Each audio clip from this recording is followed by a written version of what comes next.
राष्ट्रवादीचे आमदार अमोल मिटकर यांनी वंचित बहुजन आघाडीचे अध्यक्ष प्रकाश आंबेडकरांची भेट घेतली। ही भेट राजकीय नसून मतदारसंघातील काही कामासाठी होत असल्याचं आंबेडकरांनी स्पष्टीकरण दिलं। मात्र काल प्रकाश आंबेडकर यांनी मंत्री चंद्रशेखर बावनकुळे यांची भेट घेतली आणि आज अमोल मिटकर यांची भेट होत असल्यानं राजकीय चर्चांना उधाण आलंय।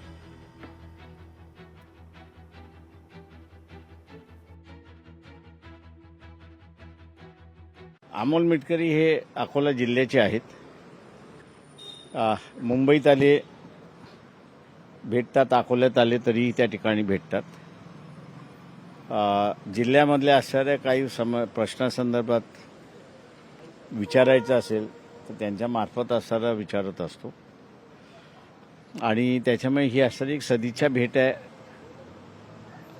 अशी असणारी परिस्थिती आहे। बाळासाहेबांना मी आता आगामी काळात आमच्या जिल्ह्याच्या विषयाच्या अनुषंगानं, मी ज्या जिल्ह्यात राहतो त्या जिल्ह्यात बाळासाहेब पण राहतात, काही गोष्टी सामाजिक राजकीय दृष्टिकोनातून बोलायला आलो होतो। मी भेटीचा वेळ पण मागितला होता आणि आज भेटीचा वेळ त्यांनी मला इथे राजगृहाला दिला।